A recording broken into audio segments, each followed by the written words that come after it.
castelo forte é o nosso Deus. Boa noite, meus amados irmãos.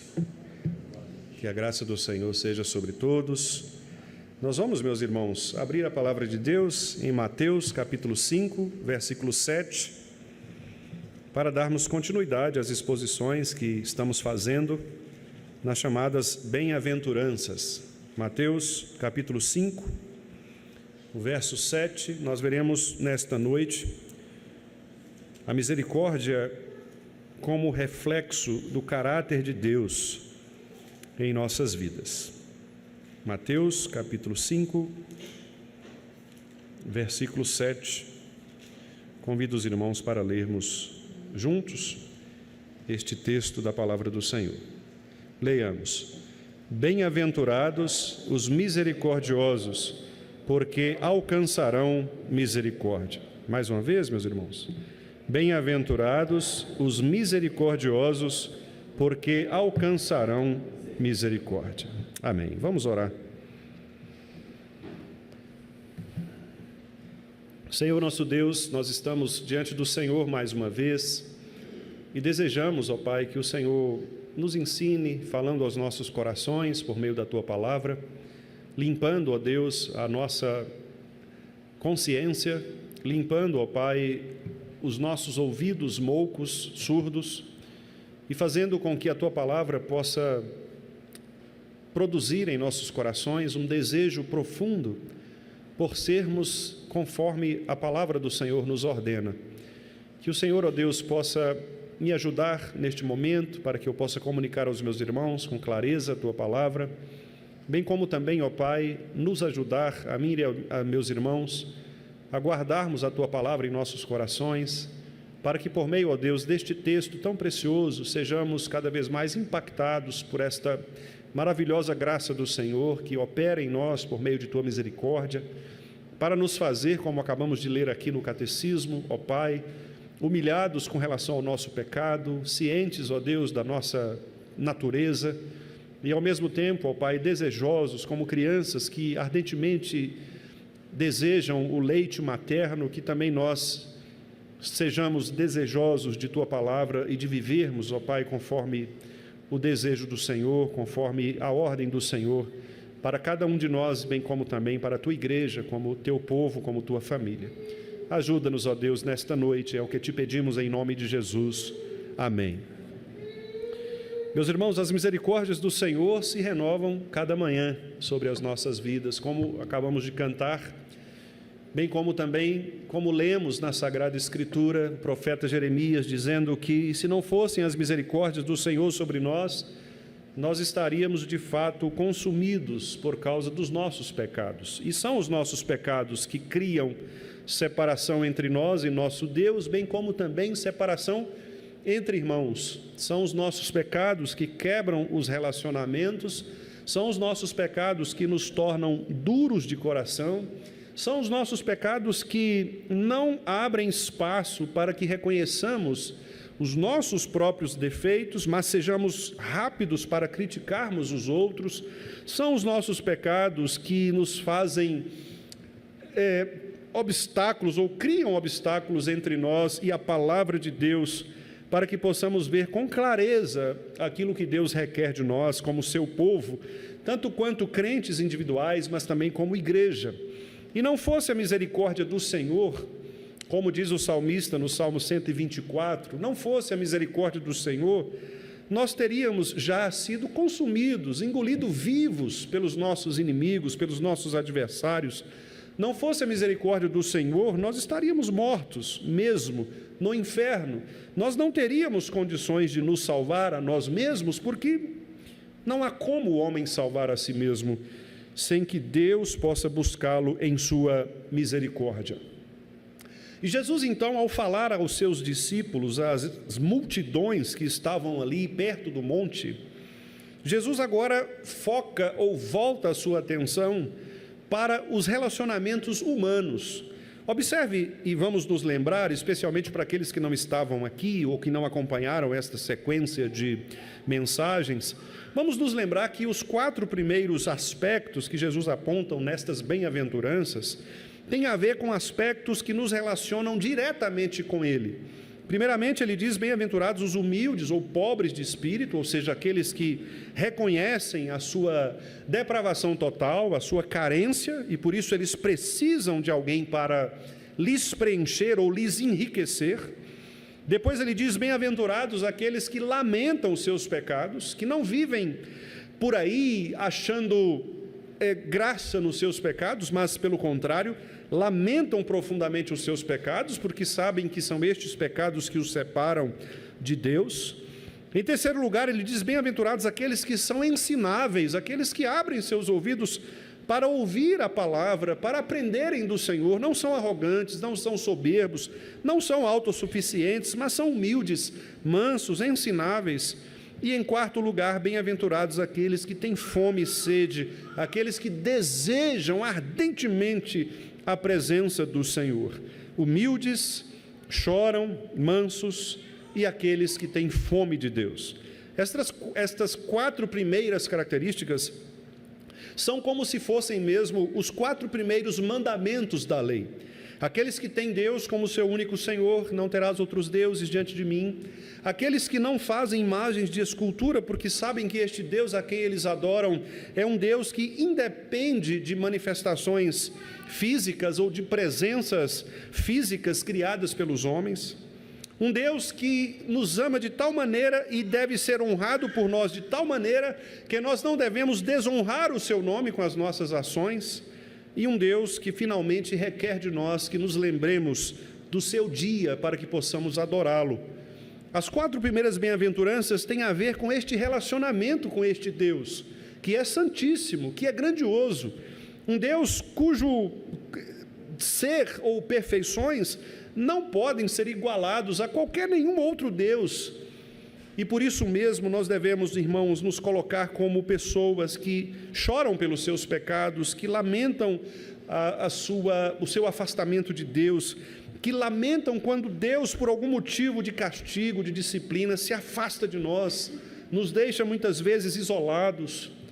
Devemos lamentar o quanto as pessoas ao nosso redor estão afastadas do Evangelho, o quanto elas sofrem a justiça divina, a punição do Senhor, porque nós sabemos qual é o fim destas pessoas. Por isso, então, Jesus Cristo agora, assim como nos 10 mandamentos, também volta a sua atenção para o outro, ou seja, para o nosso relacionamento com as pessoas.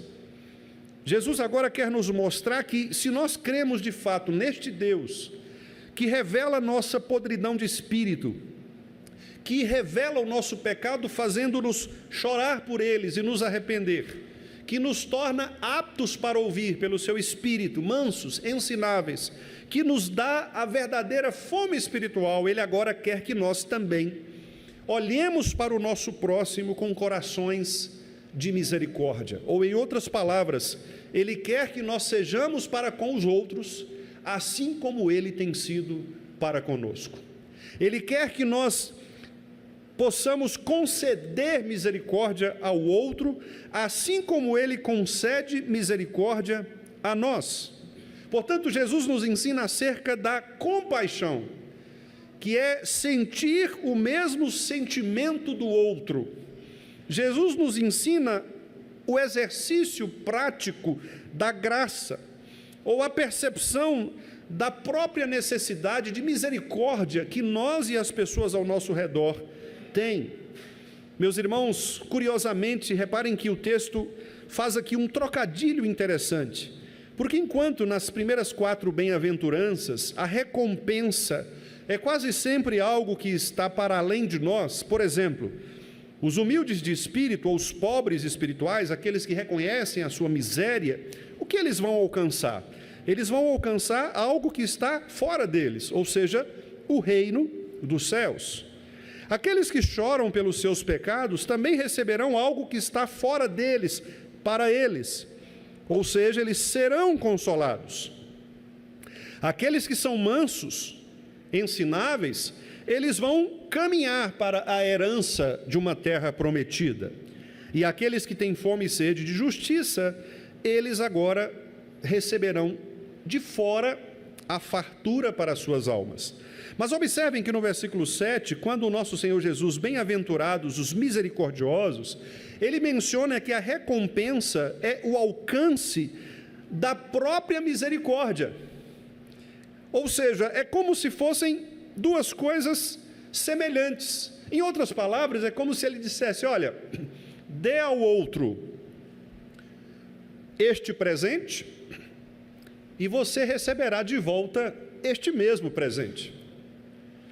Conceda ao outro misericórdia e você receberá a mesma misericórdia. É interessante isto, porque aqui Jesus está dizendo que nós não vamos receber uma outra coisa diferente. Não está se falando do reino, não se fala de um consolo que vem de fora, não se fala de uma terra que nós vamos herdar, não se fala de uma fartura, mas se fala daquilo que nós mesmos oferecemos. Ora, aquilo que o homem, portanto, planta, ele também colherá. Este versículo de Paulo resume bem o que Jesus está nos ensinando aqui nesta quinta bem-aventurança. Se você se torna misericordioso para com as pessoas também se tornarão misericordiosas para com você. E talvez você pense: mas pastor, não é muito assim, porque até mesmo em relação a Jesus, que foi misericordioso com muitos, não recebeu em volta ou de troca ou em troca aquilo que ele destinou às pessoas. Sim, eu concordo. Mas o que Jesus está mostrando é que a misericórdia de Deus não é algo que nós devemos conter para nós mesmos. Quando Deus nos perdoa do nosso pecado, e se Deus todos os dias Ele tem compaixão para conosco, se Deus não nos lança no inferno, que é o que nós merecemos, se Deus renova sobre nós a sua misericórdia todos os dias que você se levanta, significa que Ele deseja também que você, do mesmo jeito, dispense misericórdia àqueles que dela necessitam. Em outras palavras, meus amados irmãos, o que nós estamos aprendendo aqui com o nosso Senhor Jesus Cristo é que nós devemos exercer para com as outras pessoas a mesma longanimidade, a mesma compaixão, paciência que Jesus teve para conosco e que Jesus tem para conosco. Nós devemos olhar para o outro não com os olhares críticos, não com os olhares de juízo, mas com os olhares de misericórdia. Nós lemos aqui na liturgia em Tiago, capítulo 2, em que Tiago diz lá no versículo 13, a misericórdia triunfa sobre o juízo. E a razão é porque nós somos muito rápidos para julgar.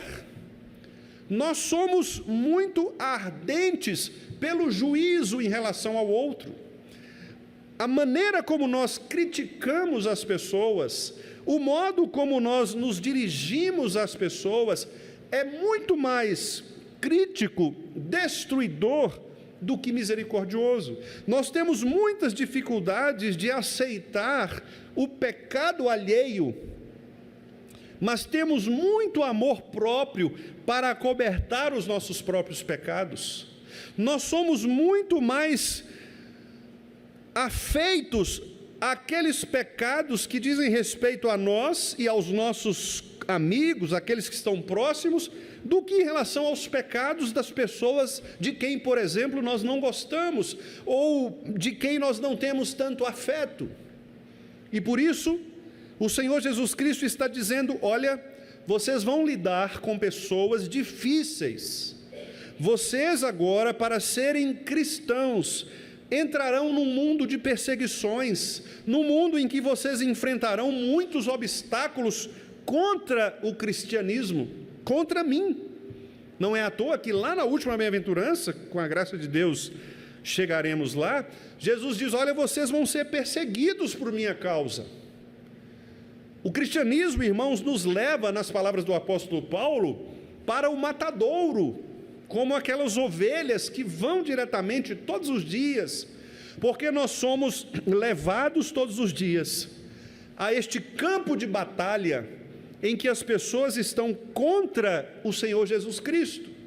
As pessoas não estão contra nós diretamente, mas elas são contra Cristo.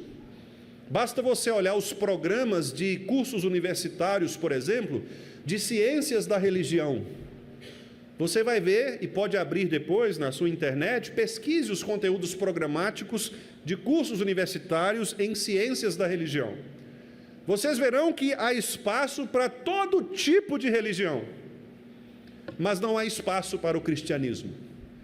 Nós podemos falar de Umbanda, podemos falar de Espiritismo, podemos falar das religiões afro, mas se você, por algum motivo, quiser destacar os benefícios do cristianismo, você será rechaçado. A razão é simples. O problema das pessoas é contra Cristo, porque Buda não pode se levantar para lançar juízo sobre elas. Maomé, muito menos. Nenhum dos orixás, exus, guias, podem armar contra aquelas pessoas, mas Cristo pode lançá-las no inferno. E eles sabem disto, porque Paulo diz que a norma de Deus está gravada nos corações das pessoas, acusando-as diariamente. Então elas têm medo de Deus, elas têm medo de Jesus Cristo, elas não suportam falar o nome de Jesus diante delas. E por isso, meus irmãos, o mundo se volta contra aqueles que falam sobre Jesus, e mais ainda, contra aqueles que vivem como Jesus viveu. Por isso Jesus disse: não fiquem surpresos se o mundo vos odeia. Eles odiaram a mim e vão odiar vocês também. E é nessa hora, portanto, que nós devemos entender o exercício da misericórdia. Porque nós estamos diante de pessoas perdidas, que não têm pastor. Nós estamos diante de pessoas que estão indo para o inferno. Quando você sai da sua casa para comprar um pão numa padaria qualquer, você está diante de um morto. Quando você vai a um médico que quer dar vida a você, você está diante de um zumbi.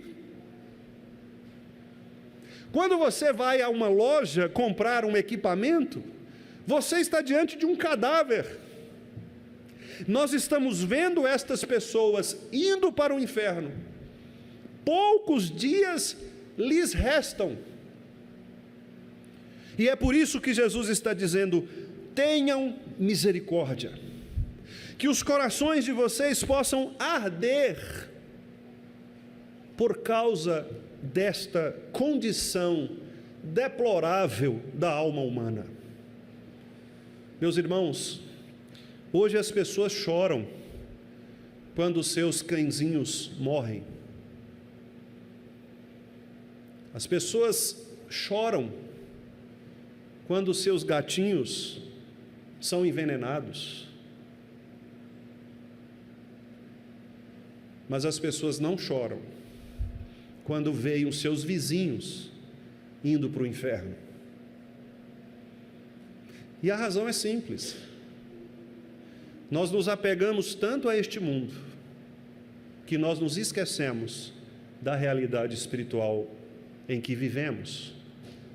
Nós nos apegamos tanto a estas coisas da terra, que não nos interessa muito o futuro que nos espera. Aquela pergunta que talvez nós fazíamos há um tempo, que era: se você morresse hoje, se você morrer hoje, você tem certeza da sua salvação? Você sabe para onde você vai? Esta pergunta não tem sido muito mais debatida nos círculos religiosos. O que as pessoas querem fazer hoje nos círculos evangélicos é uma prosperidade material, imediata, terrena.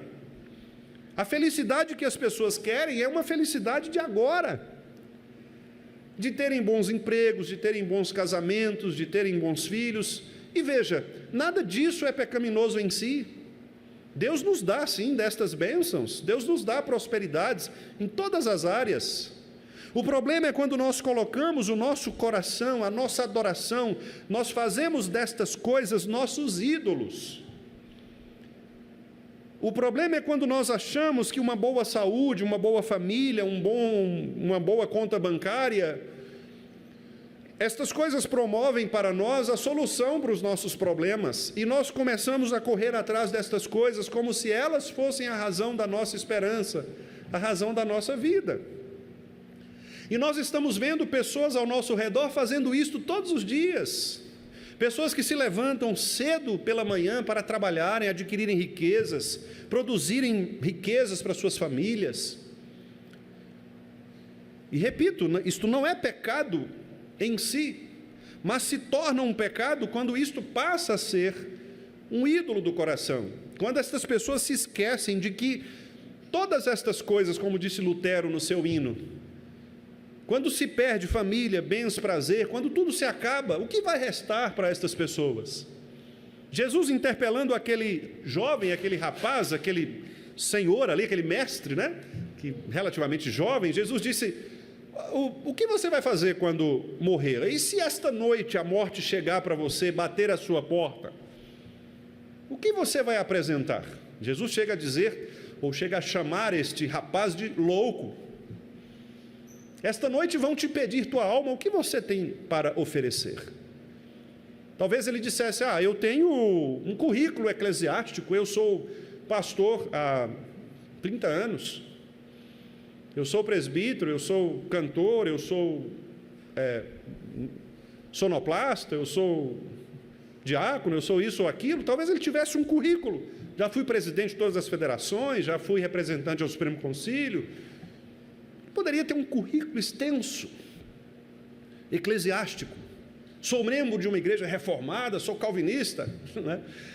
Talvez tivessem ali várias vantagens em seu currículo, mas o que isso serve para que a misericórdia de Deus nos alcance? Absolutamente nada. E é por isso que nós precisamos que as misericórdias do Senhor se renovem sobre a nossa vida. Todos os dias, porque se por algum instante a barragem de ira de Deus se romper, nós estamos perdidos. Os irmãos certamente já viram imagens de rompimentos de barragens. É algo, infelizmente, ou relativamente comum, não é? De vermos, especialmente nos últimos anos. Os irmãos sabem que o rompimento não começa ou não se rompe de uma vez. Quase sempre é uma pequena passagem, uma pequena pressão que é exercida contra um ponto, que afeta tanto aquele ponto, que vai fazendo com que toda a estrutura seja danificada. Os irmãos já viram também imagens de enchentes. Do mesmo jeito, a água começa entrando sorrateiramente por debaixo da porta. Ela não começa por cima da telha da casa, ela vem por baixo, se avoluma e daqui a pouco estoura, porque a pressão se torna insuportável. Assim também, meus amados irmãos, é a ira de Deus. O Senhor não despeja sua ira contra o pecador de modo abundante de uma vez. A ira de Deus começa sorrateiramente, como uma pequena fresta, que vai minando, até que, insuportavelmente, ela se rompe completamente. O que significa dizer que muitos de nós estamos flertando com este pequeno espaço da ira de Deus.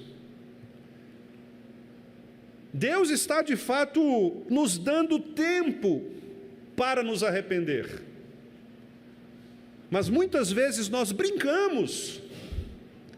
Deus está contra nós, no sentido de estar contra o nosso pecado, e é por isso que nós precisamos da misericórdia dEle todos os dias, porque se em algum momento Deus deixasse de ser misericordioso para conosco, nós não suportaríamos o peso da avalanche da ira de Deus contra nós. E é por isso que o profeta diz: Senhor, as tuas misericórdias se renovam. E esta é a razão, é a porção da minha alma. Não fosse o Senhor que estivesse ao nosso lado, Salmo 124, Israel que o diga. Se Deus, por algum momento, tirar de sobre nós a sua misericórdia, meus amados irmãos, nós estaremos perdidos.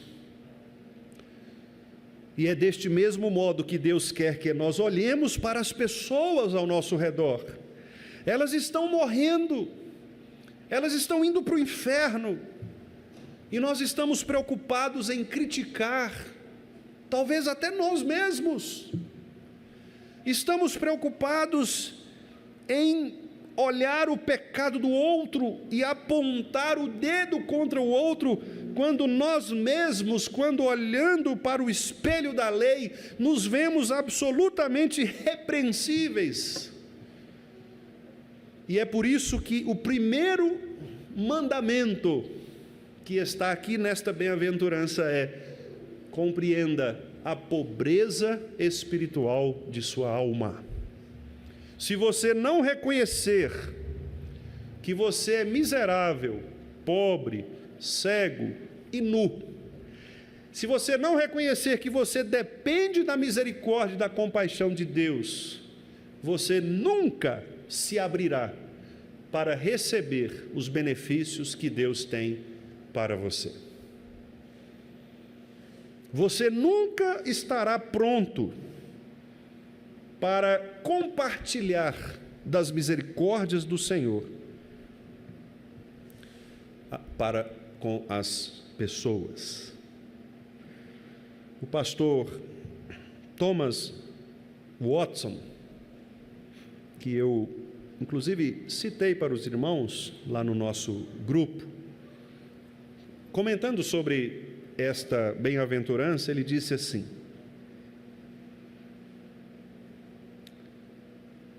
o fogo derrete e o unguento amolece. Palavras de amor verdadeiras podem derreter corações duros e conduzi-los ao arrependimento. Isso é exercer misericórdia para com a alma. Deus fez uma lei que diz: se você vir prostrado debaixo da sua carga o jumento daquele que odeia você, não o abandone, mas ajude o dono do jumento a erguer o seu animal, conforme Êxodo 23, 5. Crisóstomo, que foi um pai da igreja, escreveu, Thomas Watson citando: devemos ajudar um jumento que está lutando debaixo de uma carga pesada, e não devemos buscar aliviar aqueles pecadores que estão caídos sob o pior fardo do pecado. Somos capazes de ajudar animais, levá-los ao veterinário, dar a eles a melhor ração, mas não somos capazes de cuidar daquele nosso vizinho que está caminhando para o inferno. Watson continua dizendo: demonstramos uma misericórdia cruel, quando vemos pessoas vivendo no pecado e as deixamos em paz. Irmãos, que essa palavra do Watson é como uma facada em nosso coração. Eu vou repetir: demonstramos uma misericórdia cruel quando vemos as pessoas vivendo no pecado e as deixamos em paz. Imagine, meus queridos irmãos, você está vendo o seu irmão na igreja indo por um caminho difícil, de pecado, de falta de compromisso com Deus, de negligência, de displicência, e você prefere deixá-lo em paz, passando a mão sobre a sua cabeça, para não ofendê-lo, para que ele não fique chateado com você. Mas ele está indo para o inferno, querido. Watson continua dizendo: por outro lado, há uma crueldade misericordiosa quando somos incisivos contra os pecados das pessoas e não as deixamos ir para o inferno sem dizermos uma palavra. Repare este trocadilho. Alguns exercem uma misericórdia cruel, veem o pecado, mas não interferem, porque, afinal de contas, eu não quero chateá-lo. Outros são cruelmente misericordiosos. Estes são incisivos contra o pecado e perdem, inclusive, as suas próprias amizades, se for o caso, para salvar a alma daquele que está endurecido pelo engano do pecado.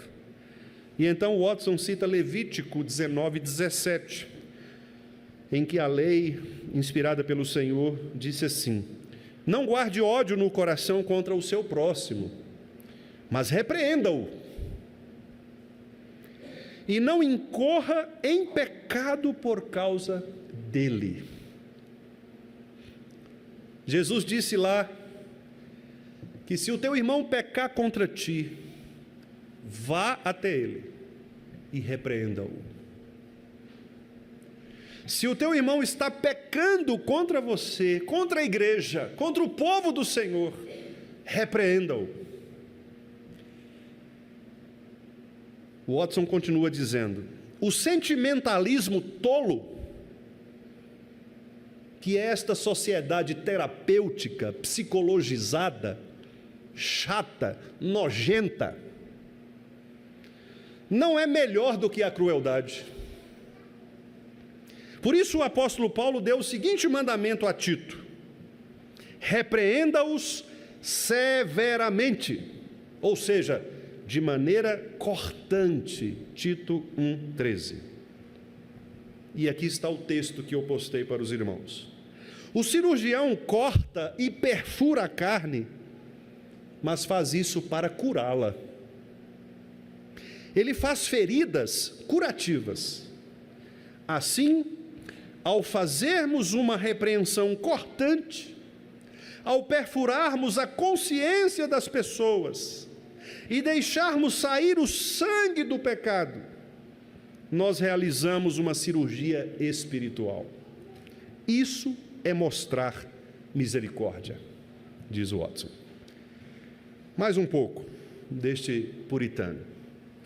Jesus nos ordena: salvem outros, arrebatando-os do fogo. Aqui em Mateus, no versículo 23. Se uma pessoa tivesse caído no fogo e você atirasse de lá, mesmo que a machucasse ao fazer isso, ela ficaria agradecida e consideraria isso como um ato de bondade de sua parte. Quando falamos sobre o pecado para algumas pessoas, elas dizem: ah, você está sendo insensível demais. Pastor, você vai falar isso, pastor? Deixa, isso não tem nada a ver. Watson diz: não, isso não é mostrar misericórdia. Se a casa de uma pessoa estivesse pegando fogo e outra pessoa visse isso e não a alertasse, com medo de acordá-la, ela está dormindo, gente. A casa está pegando fogo, não, mas ela está dormindo, vai acordar a menina para quê? Deixa. Né? Será que isso não seria uma crueldade? Diz Watson. Quando vemos outras pessoas dormindo em seu pecado e o fogo da ira de Deus prestes a queimá-las e consumi-las, mas ficamos em silêncio, será que isso não nos faria sermos cúmplices da condenação dela? A pergunta final deste texto: Eu quero a misericórdia para mim. Obrigado, Senhor, porque o Senhor tem me dado misericórdia.